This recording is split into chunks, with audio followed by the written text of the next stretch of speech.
നടന്മാരായ മുകേഷ്, ജയസൂര്യ, മണിയമ്പിള്ള രാജു, ബാബുരാജ് എന്നിവർ ഉൾപ്പെടെ 7 പേർക്കെതിരെ ലൈംഗിക പീഡന പരാതി കൊടുത്ത നടിക്കെതിരെ ഇപ്പോൾ ബന്ധുവായ യുവതി പരാതിയുമായി എത്തിയിരിക്കുകയാണ്. സിനിമയിൽ അഭിനയിപ്പിക്കാം എന്ന് വാഗ്ദാനം നൽകി 2014-ൽ ചെന്നൈയിൽ ഒരു സംഘത്തിന് മുന്നിൽ കാഴ്ചവെക്കാൻ ശ്രമിച്ചുവെന്നാണ് ആരോപണം വന്നിരിക്കുന്നത്. എതിർത്തപ്പോൾ തിരികെ വീട്ടിൽ കൊണ്ടുപോയി എന്നും പ്രായപൂർത്തിയാകാത്തതിനാലാണ് അന്ന് പരാതി നൽകാതിരുന്നതെന്നുമാണ് യുവതി പറയുന്നത്. ഈ DGPക്കും മുഖ്യമന്ത്രിക്കും യുവതി പരാതി നൽകിയിട്ടുണ്ട്. അവരുടെ വാക്കുകളിൽ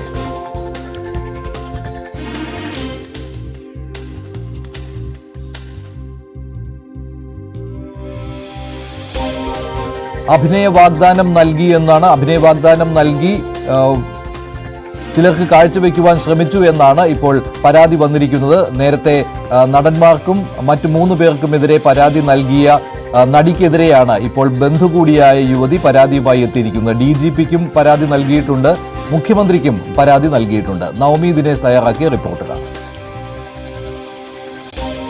സിനിമയിലെ തന്നെ 4 പ്രമുഖ നടന്മാരുൾപ്പെടെ 7 പേർക്കെതിരെ പരാതിയുമായി ലൈംഗിക ആരോപണ പരാതിയുമായി രംഗത്തെത്തിയ ആലുവ സ്വദേശിയായ നടിക്കെതിരെയാണ് ഇപ്പോൾ ബന്ധു കൂടിയായിട്ടുള്ള യുവതി പരാതിയുമായി പ്രത്യേക അന്വേഷണ സംഘത്തെ സമീപിച്ചിരിക്കുന്നത്.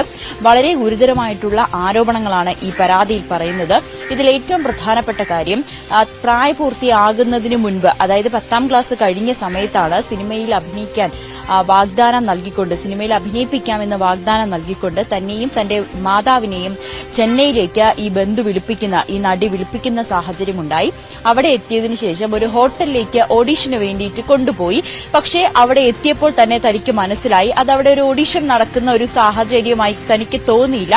ആ സമയത്ത് തന്നെ 3-4 പുരുഷന്മാർ തന്റെ അടുത്തേക്ക് വരികയും തന്റെ അനുവാദമില്ലാതെ ശരീരത്ത് സ്പർശിക്കുകയും ചെയ്തു. ഇത് താൻ തടഞ്ഞതിനെ തുടർന്ന് വലിയ ബഹളമുണ്ടാക്കുകയും പിന്നീട് ഈ നടിയുമായി തർക്കമുണ്ടായതിനു ശേഷമാണ് തിരിച്ച് നാട്ടിലേക്ക് വരാൻ കഴിഞ്ഞതെന്നുകൂടി ഈ പെൺകുട്ടി പറയുന്നുണ്ട്. അപ്പൊ റൂമിൽ ചെന്നപ്പോ അവിടെ ഒരു 5-6 ആൾക്കാരുണ്ട്. ഈ പുള്ളിക്കാരി ഞാനുമാണ് ഉണ്ടായിരുന്നത്. അപ്പൊ ഞാൻ ചെന്നപ്പോ തന്നെ ഒരാൾ വന്ന് ഷേക്ക് ഹാൻഡ് വന്നു. മറ്റേ ആള് വന്നിട്ട് ഷേക്ക് ഹാൻഡ് തന്നിട്ട് അയാൾ ചെയ്തതെന്ന് പറഞ്ഞാൽ എന്റെ മുടിയിലും മുഖത്തും തോളിലൊക്കെ പിടിക്കാൻ ശ്രമിക്കും. ആ രീതിയിൽ എന്നോട് ബിഹേവ് ചെയ്തു. അപ്പൊ എനിക്ക് വളരെ ഇറിറ്റേറ്റിംഗ്, വളരെ മോശമായിട്ടുള്ള രീതിയിൽ ഫീൽ ചെയ്തു. കാരണം ഒരു പരിചയമില്ലാത്ത ഒരാൾ വന്ന് എന്റെ മുഖത്തും കവിളിലും മുടിലൊന്നും പിടിക്കേണ്ട ഒരു ആവശ്യമില്ല. അപ്പൊ എനിക്ക് തിരിച്ചു പോകണമെന്ന് പറഞ്ഞ് ഇവരുടെ അടുത്ത് ബഹളം വെച്ചു. അപ്പൊ ആദ്യം ഇവർ പറഞ്ഞു കുഴപ്പമില്ല നിൽക്കുന്നുള്ള രീതി പറഞ്ഞു. പക്ഷെ അത് കഴിഞ്ഞ് വീണ്ടും ഷൗട്ട് ചെയ്തപ്പോൾ, ഞാൻ ഒച്ച വെച്ചപ്പോഴത്തേക്ക് ഇവർ എന്റെ അടുത്ത് ഭയങ്കര ഷൗട്ട് ചെയ്തു. പെട്ടെന്ന് ടോണൊക്കെ മാറി നോർമലായിട്ട് ബഹളം വെക്കേണ്ട ആവശ്യമൊന്നുമില്ല. ഇതിനു മുമ്പ് പുള്ളിക്കാരി ഇതുപോലെ പെൺകുട്ടികൾക്ക് ഇങ്ങനെ ഒരു അവസരങ്ങൾ ഉണ്ടാക്കി കൊടുത്തതാണ്.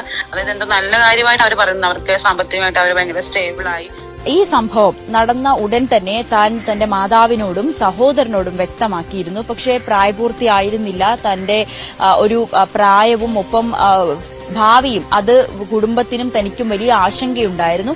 അതുകൊണ്ടാണ് അന്ന് പോലീസിൽ പരാതിപ്പെടാതിരുന്നത്. പക്ഷെ ഇന്ന് തനിക്ക് 26 വയസ്സായി. തനിക്ക് ഇപ്പോൾ ഒരു നിയമ നടപടിയുമായി മുന്നോട്ട് പോകുന്നതിൽ തടസ്സമില്ല. അതിന് ആ ഒരു രീതിയിലേക്ക് പോകാൻ തന്നെയാണ് താൻ തീരുമാനിച്ചതെന്ന് കൂടി ഈ പെൺകുട്ടി പറയുന്ന സാഹചര്യമുണ്ടായി. ഇതുകൊണ്ട് തന്നെയാണ് ഇപ്പോൾ പൊതുസമൂഹത്തിന് മുന്നിലും ഒപ്പം അന്വേഷണ സംഘത്തിന് മുന്നിലും ഇക്കാര്യങ്ങൾ പറയാനും പെൺകുട്ടി രംഗത്തെത്തിയിരിക്കുന്നത്. മറ്റൊരു കാര്യം, ഇത് മാത്രമല്ല, ഇതിനു മുൻപും അതായത് തന്നോട് പറഞ്ഞിരുന്നു താൻ മാത്രമല്ല മറ്റും ചില പെൺകുട്ടികളെയും ഇത്തരത്തിൽ ഈ ലൈംഗിക ആവശ്യങ്ങൾക്ക് വേണ്ടി ഉപയോഗിക്കുകയും അല്ലെങ്കിൽ ഇങ്ങനെ ഒരു മാഫിയായി തന്നെ ഒരു അംഗം കൂടിയാണ് ഈ നടി എന്നുകൂടി ഈ പെൺകുട്ടി പരാതിയിൽ പ്രധാനമായും ഉന്നയിക്കുന്നുണ്ട്. എന്തായാലും അന്വേഷണ സംഘം ഈ പെൺകുട്ടിയുടെ മൊഴി ഉടൻ രേഖപ്പെടുത്തുമെന്നാണ് അറിയാൻ കഴിയുന്നത്.